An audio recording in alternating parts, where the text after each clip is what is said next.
19화. 돌아가는 길은 좀 멀긴 하지만.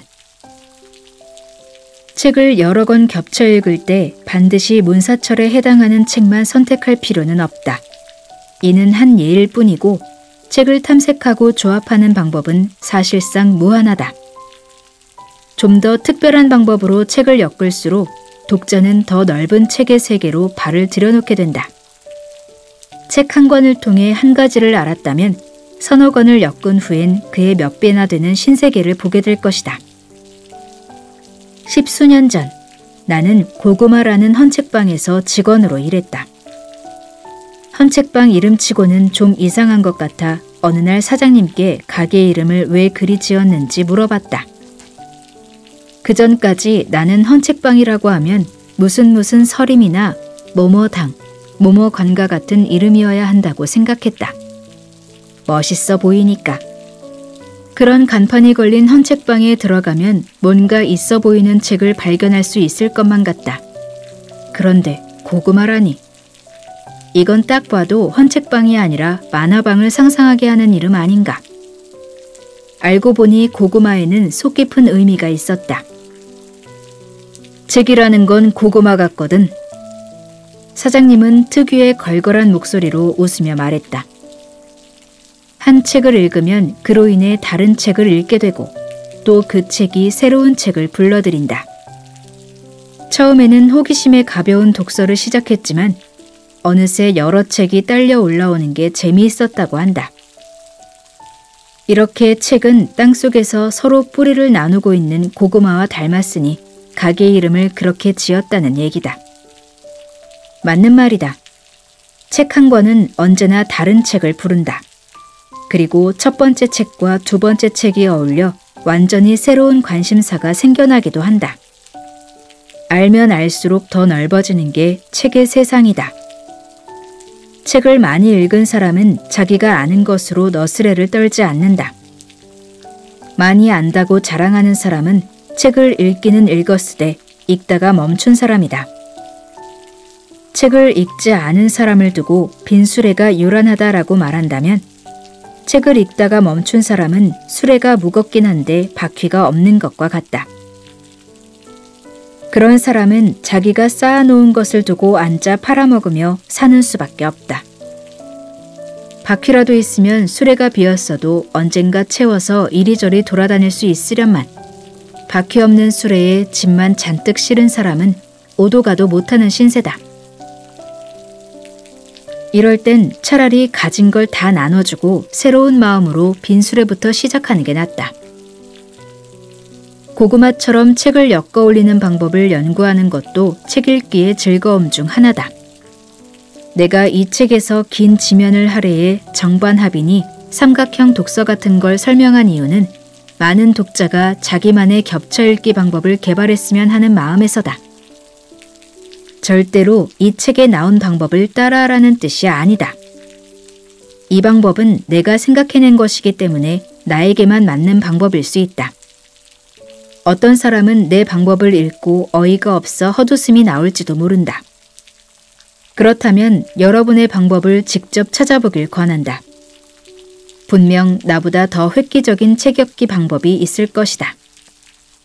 아무래도 아이디어가 잘 떠오르지 않는다면 관심이 있는 역사적 사건을 중심으로 엮을 책 찾기를 시작해도 좋다. 내 경우 나는 1970년대에 태어난 사람이라 그런지 모르겠지만 그 즈음의 역사와 사회상이 늘 궁금했다. 더 정확히 말하면 1960년대에서 1980년대에 이르는 시기다. 그때는 일찍 세상을 떠난 내 아버지가 청년이었던 시절이다. 내가 중학생 때 갑작스럽게 돌아가신 아버지를 나는 잘 알지 못한다.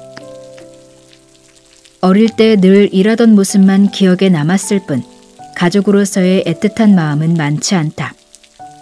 내가 1960년대를 궁금하게 여긴 이유의 한 구석에 누런 사진으로만 남은 아버지의 청년 시절이 있는 건 자연스러워 보였다. 그리고 1970년에서 1980년대는 내가 태어나 유년기를 보낸 시기지만 너무 어렸기 때문에 사회에 관심을 가질 수 없었다. 분명히 나는 그 시기에 인간으로 존재했음에도 세상은 나를 버려두고 급하게 앞으로 지나가 버린 것 같았다. 이것이 오랜 시간 나를 괴롭힌 아이러니한 수수께끼의 발단이었다. 1960년대에 관심을 두게 된 나는 그 시절 가장 유명했던 소설가의 작품을 먼저 찾아 읽었다. 처음 내 손에 들어온 건 김승옥이었다. 그가 쓴 작품 중에 서울 1964년 겨울이 있다는 단순한 이유 때문이다. 나는 서울에서 태어났고 1960년대가 궁금했으니 이 소설은 내 마음속에 있는 수수께끼를 풀 단서를 줄 수 있을 거라 믿었다. 감수성의 혁명이라는 수식어가 너무도 잘 어울리는 김수곡의 소설을 몇 편 읽어보고 나는 그가 천재라고 생각했다. 이게 1960년대 문장이라니. 그의 진짜 정체는 수십 년 후 밀레니엄 시대에 살던 대학생인데 어떤 실수로 시간을 이동해 1960년대에 뚝 떨어진 사람 같았다. 김승옥을 천재라고 생각한 사람은 나뿐만이 아니었다. 자료를 조사해보니 그 당시 젊은 비평가로 이름을 날리던 이어령은 김승옥의 재능을 알아보고 장편소설을 써보라고 제안했다. 그러나 김승옥은 장편이라는 긴 호흡의 글에 자신이 없었던지 계속 피해 다녔다. 이어령은 극단의 방법을 쓰기로 했다. 호텔에 방 하나를 잡아놓고 김승옥을 거기 들여보낸 것이다. 소설 하나 탈고할 때까지 모든 뒷감당을 이어령이 봐주기로 했다. 김승옥은 소설 앞부분을 시작한 지 얼마 되지 않아 호텔을 뛰쳐나가 버렸다. 이어령은 김승옥이 쓰다가 멈춘 소설의 도입 부분을 보고 이것만으로도 훌륭하다는 판단에 원고를 잡지사로 보냈다. 이 소설의 원래 제목은 서울의 달빛이었지만 앞부분만 쓰고 말았기에 이어령은 이것을 서울의 달빛 영장이라 고쳤다. 그리고 이 작품은 1977년 제1회 이상문학상 수상작이 된다. 쓰다만 작품으로 문학상 수상이라니. 천재도 이런 천재가 또 있을까? 그런데 1960년대는 천재가 많았다. 김승옥만이 아니다. 그에게 소설을 쓰라고 제안한 이어령 본인도 공공연히 천재 소리를 듣던 사람이다. 광장의 최인훈, 고등학교 2학년 나이에 신춘문예에 당선한 최인호, 병신과 머저리를 쓴 이청준, 풀이 눕는다로 시작하는 멋진 시를 쓴 김수영도 천재 군단에서 빠지지 않는 작가다. 내겐 이것도 하나의 아이러니였다. 도대체 1960년대에는 무슨 일이 있었기에 이런 훌륭한 작가들이 쏟아져 나온 걸까? 대중문학이 인기를 끌었던 1980년대하고는 작품의 밀도에서부터 차이가 난다. 흥미가 생긴 나는 1960년대를 더 연구해보기로 했다. 관심사는 이내 우리나라에서 외국으로 뻗어나갔다. 눈을 바깥으로 돌리니 더 놀라운 사실과 마주했다. 1960년대 우리나라는 박정희를 빼면 얘기가 별로 없는데 유럽은 저 유명한 68혁명의 시대였다. 미국에선 우드스톡 페스티벌이 열렸다. 비틀스와 밥 딜런, 존 바에지가 노래하던 때, 그와 동시에 체 게바라가 게릴라 활동을 하던 때가 1960년대다. 잭 케루악이 비트 문학으로 명성을 날렸고 사르트르, 보부아르, 카미, 미셸 푸코, 질 들레즈, 펠릭스 가따리, 자크 데리다가 치열하게 글 쓰던 때가 역시 1960년대다. 도대체 1960년대에 이 세계에 무슨 일이 있었던 걸까? 알면 알수록 더 읽을 거리가 많아져서 이제는 쏟아지는 책들 가운데 뭘 먼저 읽어야 좋을지가 고민이었다. 처음엔 실존주의 문학과 철학을 엮어 따라가기로 했다. 사르트르의 작품들을 몇 권 샀고 카미 선집을 세트로 사서 읽기 목록에 추가했다. 사뮤엘 베케트의 작품도 빠뜨릴 수 없다. 이렇게 실존주의에 관한 책을 읽다 보니 어렴풋하게나마 프랑스 68혁명의 의미를 알 것 같았다.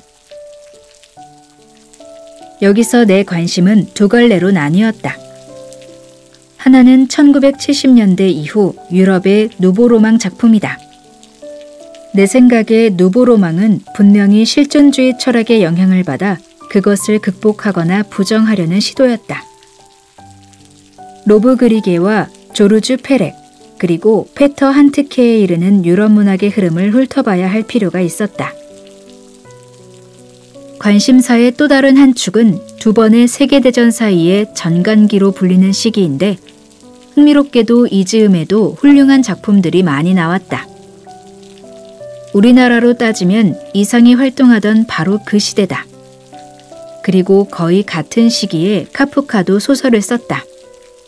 나는 오래전부터 카프카와 이상의 작품이 비슷하다고 느꼈는데 활동한 시기가 같은 걸 알고 이것을 또 다른 주제로 엮어봐야겠다고 생각해본다.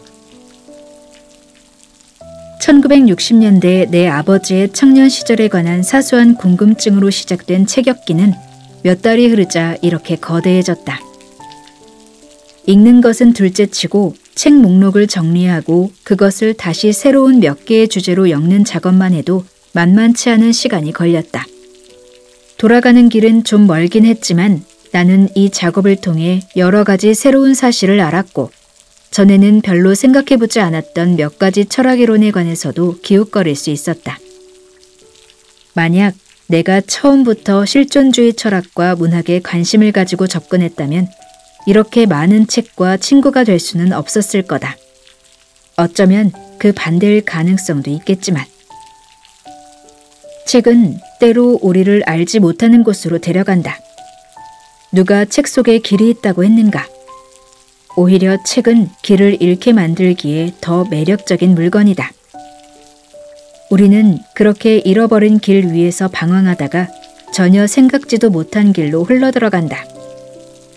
계획된 것은 무엇도 없으며 운명은 누구의 편도 아니다. 책은 우리에게 언제나 그렇게 말한다. 숲에서 두 갈래로 나뉜 오솔길을 만나거든 사람이 많이 지나가지 않았을 것 같은 곳으로 가라고. 그런 길을 선택한 사람은 훗날 자기가 걸어온 길을 뒤돌아봤을 때 후회하지 않는다.